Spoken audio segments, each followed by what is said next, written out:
Hello, this is Dennis. For the Bible study slash sermon tonight, I'm going to be reading it in story form. The title is Godly Examples.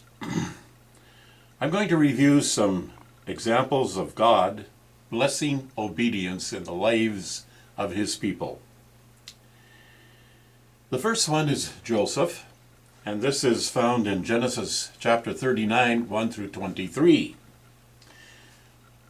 An introduction first. As a youngster, Joseph's brothers thought he appeared to be overconfident. Because they didn't like his personality, they grew up to hate him and eventually sold him off as a slave. But under the most adverse circumstances, he developed wisdom and confidence in God and won the hearts of everyone he met. And after many years, he even won over the heart of his 10 brothers. I'm going to read about these men to you in story form from the Message paraphrase. Now, the story of Joseph. After Joseph had been taken to Egypt by Ishmaelites, Potiphar, an Egyptian, one of Pharaoh's officials and manager of his household, brought in from them. As it turned out, God was with Joseph and things went very well. He ended up living in the home of his Egyptian master. His master recognized that God was with him, saw that God was working for good in everything he did. He became very fond of Joseph and made him his personal aide. He put him in charge of all his personal affairs, turning everything over to him. From that moment on, God blessed the home of the Egyptian, all because of Joseph. The blessing of God spread over everything he owned at home and in his fields. And all Potiphar had to concern himself with was eating 3 meals a day. Joseph was a strikingly handsome man. As time went on, his master's wife became infatuated with Joseph, and one day said, "Sleep with me." He wouldn't do it. He said to his master's wife, "Look, with me here, my master doesn't give a second thought to anything that goes on here. He's put me in charge of everything he owns. He treats me as his equal. The only thing he hasn't turned over to me is you. You're his wife, after all. How could I violate his trust and sin against God?" She pestered him day after day, but he stood his ground. He refused to go to bed with her. On one of these days, he came to the house to do work, and none of the household servants happened to be there.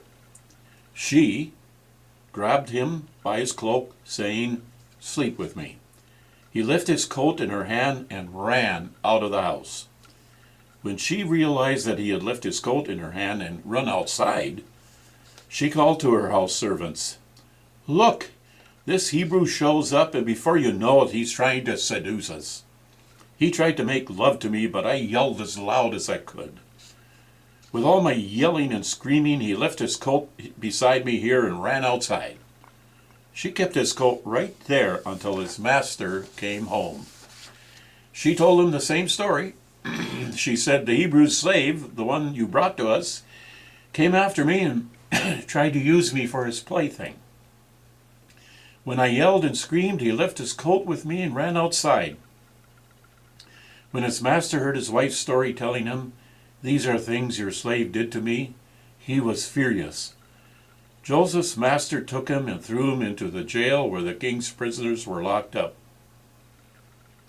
But there in jail, God was still with Joseph. He reached out in kindness to him. He put him on good terms with the head jailer. The head jailer put him in charge of all the prisoners. He ended up managing the whole operation. The head jailer gave Joseph free rein, never even checked on him, because God was with him. Whatever he did, God made sure it worked out for the best. We also read that Joseph was later released from prison and then became second in command in the whole land of Egypt. The next godly examples we're going to read about are Shadrach, Meshach, and Abednego. Those were the names Pharaoh gave to Hanani, Mishael, and Azariah. Friendships make life enjoyable and difficult times bearable. They are tested and strengthened by hardships. Such was the relationship between these young Jewish men deported to Babylon. This story is recorded in Daniel chapter 3, verses 1 through 30.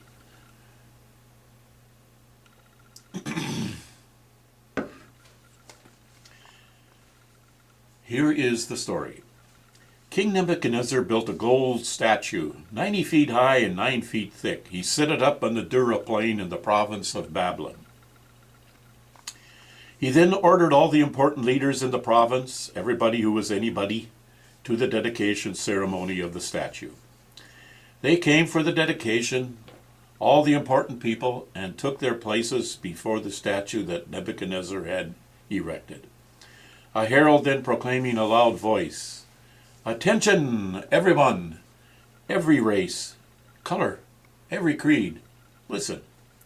When you hear the band strike up all the trumpets and trombones, the tubas and the baritones, the drums and the cymbals, fall to your knees and worship the gold statue that King Nebuchadnezzar has set up.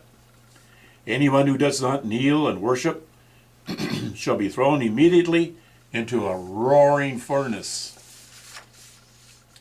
The band started to play, a huge band equipped with all the musical instruments of Babylon, and everyone, every race, color, and every creed fell to their knees and worshiped the gold statue that King Nebuchadnezzar had set up.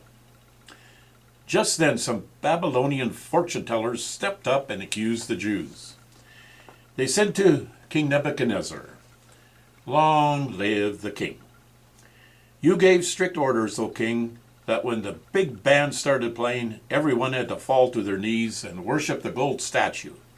And whoever did not go to their knees and worship it had to be pitched into a roaring furnace. Well, there are some Jews here, Shadrach, Meshach, and Abednego, whom you have placed in high positions in the province of Babylon. These men are ignoring you, O king. They don't respect your gods, and they won't worship the gold statue you set up." Furious, King Nebuchadnezzar ordered Shadrach, Meshach, and Abednego to be brought in. When the men were brought in, Nebuchadnezzar asked, "Is it true, Shadrach, Meshach, and Abednego, that you don't respect my gods and refuse to worship the gold statue I have set up? I'm giving you a second chance.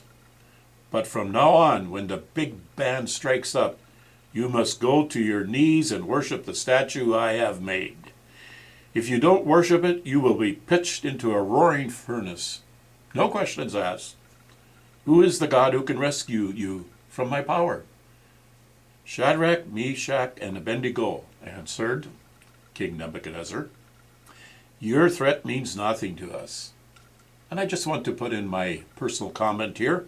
I wonder, would I have that much courage to be obedient?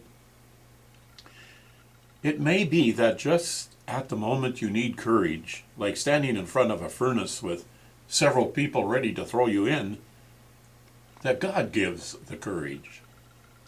Well, back to the story. If you throw us in the fire, the God we serve can rescue us from your roaring furnace and anything else you might cook up, O king. But even if he doesn't, it won't make a bit of difference, O king.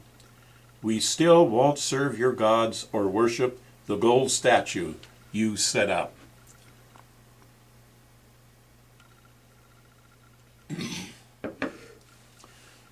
From this, I get that courage is a willingness to go through with a commitment, even if God doesn't come through with the kind of deliverance package we might like.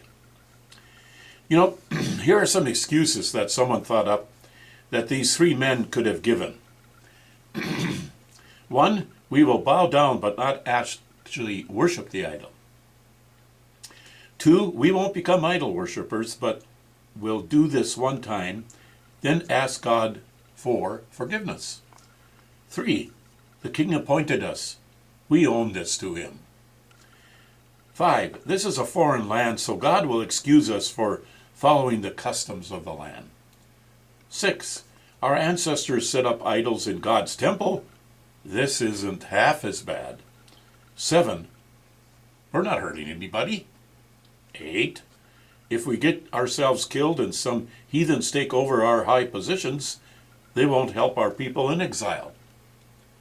Verse 19. Back to the story. Nebuchadnezzar's face changed. Today we might say, purple with anger.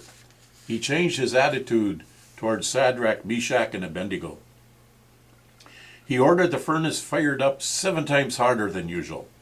He ordered some strong men from the army to tie them up, hands and feet, and throw them into the roaring furnace. Shadrach, Meshach, and Abednego, bound hand and foot, fully dressed from head to toe, were pitched into the roaring fire. Because the king was in such a hurry and the furnace was so hot, flames from the furnace killed the men who carried Shadrach, Meshach, and Abednego to it. While the fire raged around Shadrach, Meshach, and Abednego, suddenly King Nebuchadnezzar jumped up in alarm and said, "Didn't we throw 3 men bound hand and foot into the fire?" "Well, that's right, O king," they said. "But look," he said, "I see 4 men walking around freely in the fire, completely unharmed, and the 4th man looks like a son of the gods." Nebuchadnezzar went to the door of the roaring furnace and called in, "Shadrach, Meshach, and Abednego, servants of the high God, come out here." Shadrach and Meshach and Abednego walked out of the fire.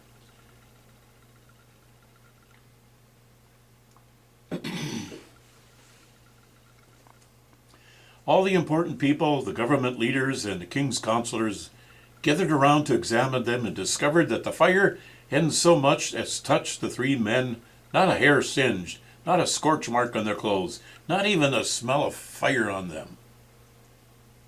You're right. You heard right.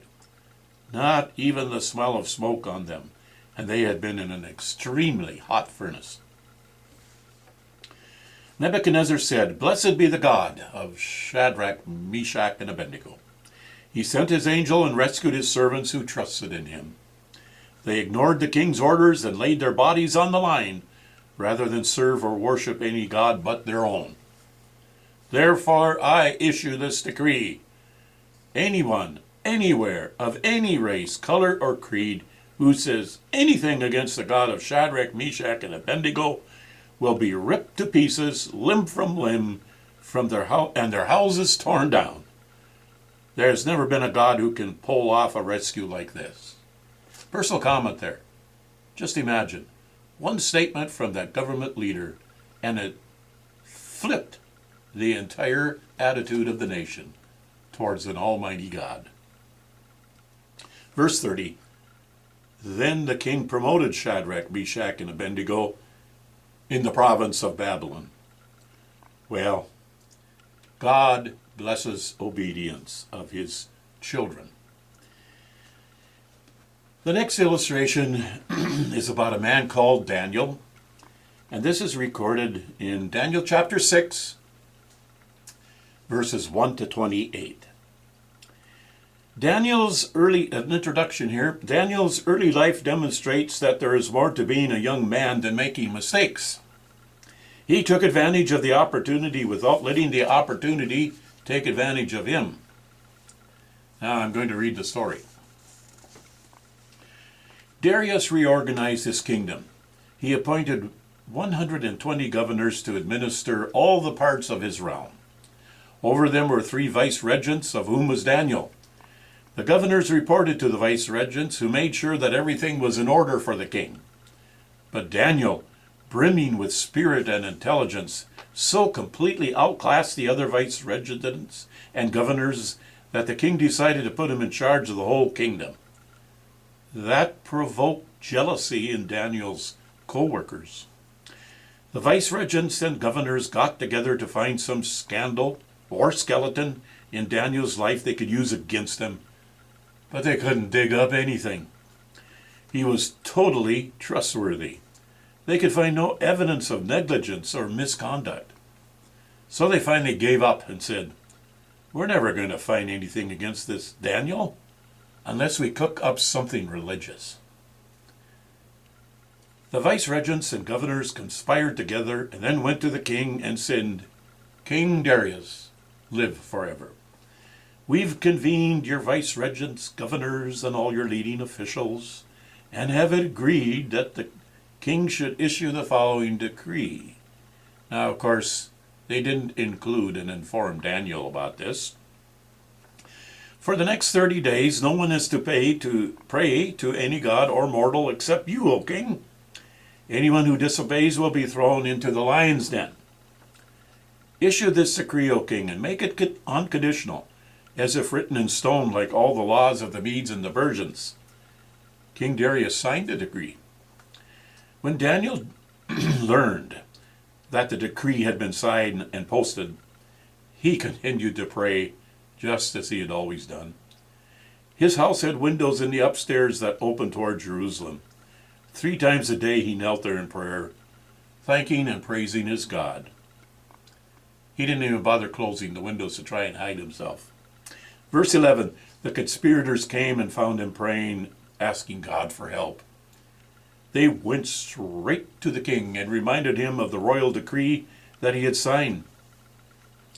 "Did you not," they said, "sign a decree forbidding anyone to pray to any god or man except you for the next 30 days? And anyone caught doing it would be thrown into the lion's den?"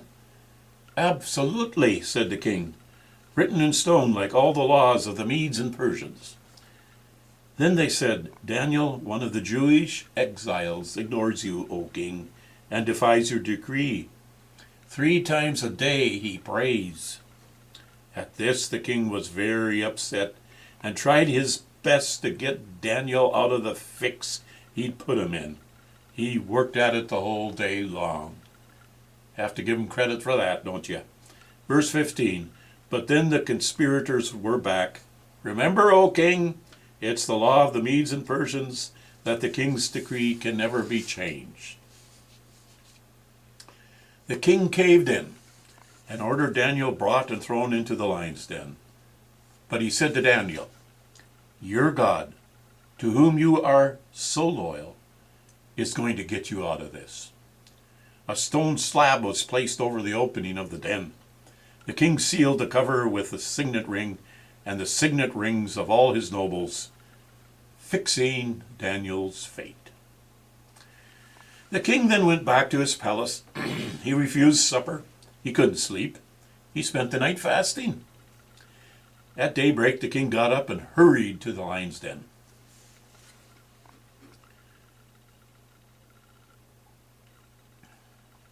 As he approached the den, he called out anxiously, "Daniel, servant of the living God, has your God, whom you serve so loyally, saved you from the lions?" "O king, live forever," said Daniel. "My God sent his angel, who clothed the mouths of the lions, so that they would not hurt me. I've been found innocent before God and also before you, O king. I've done nothing to harm you." When the king heard these words, he was happy. He ordered Daniel taken up out of the den. When he was hauled up, there wasn't a scratch on him. Now, my personal comment here. You heard right. There wasn't a scratch on him. Lions have the capability to tear apart, but there wasn't even a scratch on him. He had trusted his God. Then the king commanded that the conspirators who had informed on Daniel be thrown into the lion's den along with their wives and children. Now for the blessing that follows obedience. King Darius published a proclamation to every race, color, and creed on earth. "Peace to you, abundant peace. I decree that Daniel's God shall be worshipped and feared in all parts of my kingdom. If he is the living God, world without end, his kingdom never fails." Correction there, I said if he's the living God. That was a mistake. He is the living God. His rule continues eternally. He is a savior and a rescuer. He performs astonishing miracles in heaven and on earth.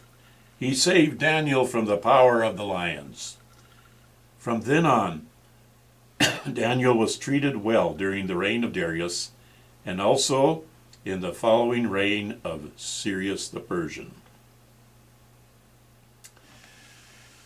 I want to close my readings with scripture from Hebrews 11, verses 32 to 40. In verse 32, I read, I could go on and on about what? Well, about these stories I've been reading to you. There are so many more. Gideon, Barak, Samson, Jephthah, David, Samuel, the prophets. Through acts of faith, they toppled kingdoms, made justice work, took the promises for themselves. They were protected from lions, fires and sword thrusts, turned disadvantage to advantage, won battles, routed alien armies. Women received their loved ones back from the dead. There were those who, under torture, refused to give in and go free, preferring something better, resurrection. Others braved abuse and whips and, yes, chains and dungeons. We have stories of those who were stoned, sawed in two, murdered in cold blood, stories of vagrants wandering the earth in animal skins, homeless, friendless, powerless. The world didn't deserve them, making their way as best as they could on the cruel edges of the world. Not one of these people, even though their lives of faith were exemplary, got their hands on what was promised. God had a better plan for us, that their faith and our faith would come together to make one completed whole. Their lives of faith not complete apart from ours. Hebrews chapter 11 that I just finished reading has been called the Hall of Fame. No doubt the author surprised his readers by this conclusion.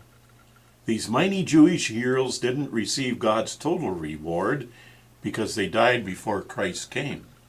In God's plan, they and the Christian believers, who were also enduring much testing, would be rewarded together. The first story we had in this mini-series of godly examples of faithfulness was of Joseph. His story took place around 3,720 years ago. The story of Daniel and his three friends about 2,600 years ago. So the memory of men who had a godly influence stay around for a long, long time. Let's live the Christian life today in such a way that it will influence many others for many years. Thank you.